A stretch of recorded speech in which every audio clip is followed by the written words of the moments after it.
Hello everyone. स्वागत है आप सभी का अपने यूट्यूब चैनल टीकू जी के करंट अफेयर्स पे। चलिए आज का अपना करंट अफेयर क्वेश्चन शुरू करते हैं। डीआरडीओ ने नवंबर 2024 में उड़ीसा के चांदीपुर में एकीकृत परीक्षण रेंज से अपने LRLACM का पहला उड़ान परीक्षण किया। LRLACM का पूर्ण रूप क्या है? यहाँ पर पूछा गया है डीआरडीओ ने अभी हाल ही में जिस मिसाइल का परीक्षण किया उसका पूरा नाम क्या है? डीआरडीओ की स्थापना 1958 में की गई थी। डीआरडीओ का पूरा नाम defence research and development organisation है। तो LRLACM का पूरा नाम हो जाएगा long range land attack cruise missile. और इस मिसाइल की जो जाने की क्षमता है वो है 1000 किलोमीटर। यानी जो मिसाइल है वो 1000 किलोमीटर की दूरी तय कर सकती है। इसका जो परीक्षण किया गया वो किया गया 12 नवंबर 2024 को। तो ऑप्शन बी इस प्रश्न का सही उत्तर हो जाएगा। अब चलते हैं अगले प्रश्न पे। पंकज अडवाणी जिन्होंने हाल ही में अपना 28वां विश्व खिताब जीता, किस खेल से जुड़े हैं? ये जो पंकज अडवाणी हैं वो इनमें से कौन सा खेल खेलते हैं? पंकज अडवाणी एक भारतीय बिलियर्डर्स हैं और इन्होंने नवंबर 2024 में अपना 28वां विश्व खिताब जीता और इसी के साथ साथ वो लगातार 7वीं बार इन्होंने जीत हासिल की है। तो ऑप्शन से यानी कि बिलियर्ड्स इस प्रश्न का सही उत्तर हो जाएगा। अब चलते हैं अगले प्रश्न पे। विश्व बौद्धिक संपदा संकेतक 2024 रिपोर्ट में भारत निम्नलिखित में से किस श्रेणी में शीर्ष 10 देशों में शामिल है? यानी वर्ल्ड इंटेलेक्चुअल प्रॉपर्टी ऑर्गेनाइजेशन 2024 की रिपोर्ट के अनुसार भारत इनमें से किस क्षेत्र में 10 देशों की लिस्ट में शामिल हुआ है? विपो 2024 की रिपोर्ट के अनुसार जो भारत देश है वो पेटेंट, ट्रेडमार्क और औद्योगिक डिजाइन में 10 देशों की लिस्ट में शामिल हुआ है। इसकी स्थापना 14 जुलाई 1967 की गई थी। इसका जो मुख्यालय है वो है स्विट्जरलैंड के जिनेवा में। इसका पूरा नाम वर्ल्ड इंटेलेक्चुअल प्रॉपर्टी ऑर्गेनाइजेशन है। तो ऑप्शन यानी कि पेटेंट, ट्रेडमार्क और औद्योगिक डिजाइन इस प्रश्न का सही उत्तर हो जाएगा। भारत देश 1975 से इसका सदस्य है। अब चलते हैं अगले प्रश्न पे। हाल ही में दुनिया का सबसे बड़ा खाद्य और पेय उद्योग कार्यक्रम गल्फास्ट 2024 कहाँ शुरू हुआ है? गल्फास्ट 2024 दुबई में शुरू हुआ है और यह दुबई के वर्ल्ड ट्रेड सेंटर में इसका आयोजन किया गया। तो ऑप्शन डी यानी कि दुबई इस प्रश्न का सही उत्तर होगा। अगला प्रश्न है, हाल ही में किस बैंक ने real time international money transfer tracking शुरू की है? आईडीएफसी फर्स्ट बैंक के द्वारा real time international money transfer tracking की शुरुआत की गई है। तो ऑप्शन बी इस प्रश्न का सही उत्तर हो जाएगा। अगला प्रश्न है, हाल ही में कौन विश्व स्तर पर सबसे कम उम्र के फाइड शतरंज खिलाड़ी बने हैं? विश्व स्तर पर सबसे कम उम्र के फाइड शतरंज खिलाड़ी अनीश सरकार बने हैं, जिनकी उम्र 3 से 4 वर्ष के आसपास है और यह सबसे युवा शतरंज खिलाड़ी बन गए हैं। तो ऑप्शन यानी कि अनीश सरकारी इस प्रश्न का सही उत्तर होगा। अब चलते हैं अगले प्रश्न पे। हाल ही में विश्व रेडियोग्राफी दिवस कब मनाया गया है? हाल ही में विश्व रेडियोग्राफी दिवस 8 नवंबर के दिन मनाया गया है और इस वर्ष यानी 2024 के जो मुख्य विषय जो मुख्य थीम है वो हो जाएगी अनदेखी को देखना। ऑप्शन ए इस प्रश्न का सही उत्तर हो जाएगा। अब चलते हैं अगले प्रश्न पे। हाल ही में किस देश की सरकार ने 16 वर्ष से कम उम्र के बच्चों के लिए सोशल मीडिया का उपयोग प्रतिबंध करने का कानून बनाने की घोषणा की है? यानी इनमें से किस देश के द्वारा जिन बच्चों की आयु 16 वर्ष से कम है उनके लिए सोशल मीडिया का उपयोग प्रतिबंध करने का एक कानून बनाने का घोषणा किया गया है? ऑस्ट्रेलिया देश के प्रधानमंत्री एंथनी अल्बानीज ने 16 वर्ष से कम आयु के बच्चों के लिए सोशल मीडिया का उपयोग प्रतिबंध करने का कानून बनाने की घोषणा की है। तो ऑप्शन बी यानी कि ऑस्ट्रेलिया इस प्रश्न का सही उत्तर हो जाएगा। अगला प्रश्न है, हाल ही में किस बैंक ने ई बैंक गारंटी सुविधा शुरू की है?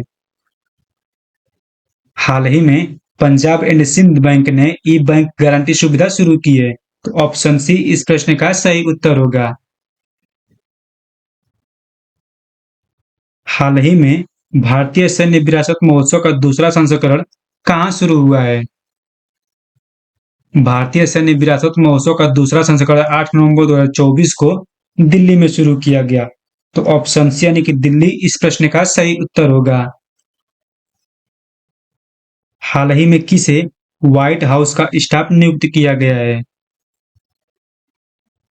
अमेरिकी राष्ट्रपति डोनाल्ड ट्रंप ने सूजी वाइल्स को व्हाइट हाउस का चीफ ऑफ स्टाफ नियुक्त किया है और सूजी वाइल्स देश की पहली महिला होंगी जो इस पद पर बनी हैं। तो ऑप्शन बी यानी कि सूजी वाइल्स इस प्रश्न का सही उत्तर हो जाएगा। अब चलते हैं अगले प्रश्न पे। हाल ही में भारत और कौन सा देश जल संसाधन और ऊर्जा सहयोग में तेजी लाने पर सहमत हुए हैं? भारत और नेपाल देश ने जल संसाधन और ऊर्जा के क्षेत्र में सहयोग बढ़ाने पर सहमति जताई है और इन दोनों देशों के बीच जल संसाधन, नदी विकास और गंगा संरक्षण को लेकर कई तरह के सहयोग भी हो चुके हैं। तो ऑप्शन बी यानी कि नेपाल इस प्रश्न का सही उत्तर हो जाएगा। अगला प्रश्न है, हाल ही में किस आईआईटी ने होम्योपैथी परियोजना पर सहयोगात्मक अध्ययन के लिए समझौता किया है? आईआईटी खड़गपुर यानी Indian institute of technology Kharagpur ने होम्योपैथी परियोजना पर सहयोगात्मक अध्ययन के लिए समझौते पर हस्ताक्षर किए।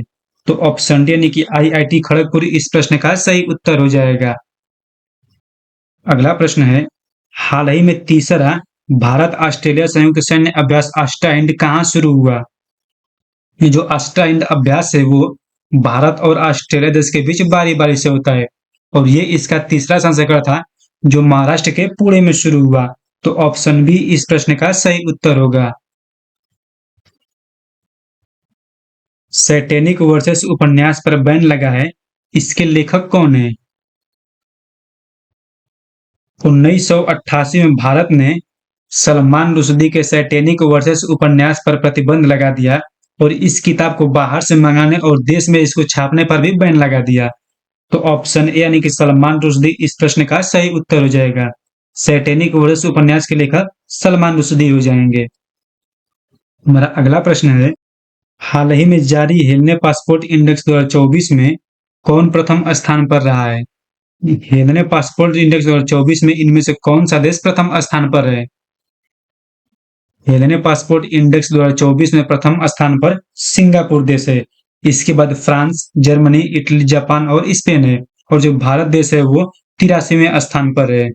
तो ऑप्शन डी यानी कि सिंगापुर इस प्रश्न का सही उत्तर होगा। हाल ही में किस राज्य ने भारत की पहली समर्पित सेमीकंडक्टर नीति शुरू की है? हाल ही में गुजरात सेमीकंडक्टर नीति लागू करने वाला भारत का पहला राज्य बन गया है। गुजरात सरकार ने गुजरात सेमीकंडक्टर नीति 2022 से 2027 की शुरुआत कर दी है और यह देश की पहली सेमीकंडक्टर नीति है। तो गुजरात इस प्रश्न का सही उत्तर हो जाएगा। अब चलते हैं अगले प्रश्न पे। हाल ही में जारी क्यूएस वर्ल्ड यूनिवर्सिटी रैंक में कौन भारत में प्रथम स्थान पर रहा है? इनमें से कौन सी संस्था भारत देश की है जो क्यूएस वर्ल्ड यूनिवर्सिटी रैंक में पहले स्थान पर है? और तो भारतीय प्रौद्योगिकी संस्थान दिल्ली यानी आईआईटी दिल्ली है वो क्यूएस वर्ल्ड यूनिवर्सिटी रैंकिंग जो कि एशिया 2025 में भारत की तरफ से पहले स्थान पर है। तो ऑप्शन यानी कि आईआईटी दिल्ली इस प्रश्न का सही उत्तर हो जाएगा। हाल ही में कहाँ 83वें भारतीय सड़क कांग्रेस का वार्षिक अधिवेशन शुरू हुआ है? 83वें भारतीय सड़क कांग्रेस का वार्षिक अधिवेशन छत्तीसगढ़ की राजधानी रायपुर में शुरू हुआ है। मनोरंजन परिंदा को भारतीय सड़क कांग्रेस का नया अध्यक्ष चुना गया है और राहुल गुप्ता को नया महासचिव बनाया गया है। भारतीय सड़क कांग्रेस का जो 84वां अधिवेशन होगा वो होगा असम के गुवाहाटी में। तो ऑप्शन डी यानी कि रायपुर इस प्रश्न का सही उत्तर होगा और 84वां अधिवेशन होगा 2025 में असम राज्य में। अब चलते हैं अगले प्रश्न पे।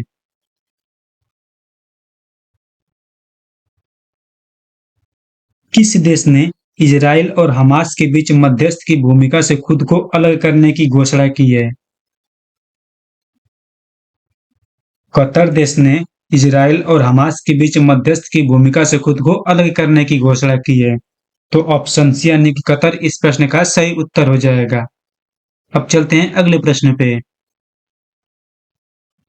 किस देश ने स्टूडेंट डायरेक्ट स्ट्रीम कार्यक्रम को बंद करने की घोषणा की है? कनाडा देश के द्वारा जो कनाडा की सरकार है उसने स्टूडेंट डायरेक्ट स्ट्रीम कार्यक्रम को बंद करने की घोषणा की है। तो ऑप्शन यानी कनाडा इस प्रश्न का सही उत्तर हो जाएगा। अगला प्रश्न है, सीनियर एशियन जूडो ओपन में भारतीय खिलाड़ियों ने कितने पदक जीते? इस खेल में भारतीय खिलाड़ियों ने 3 कांस्य पदक जीते हैं।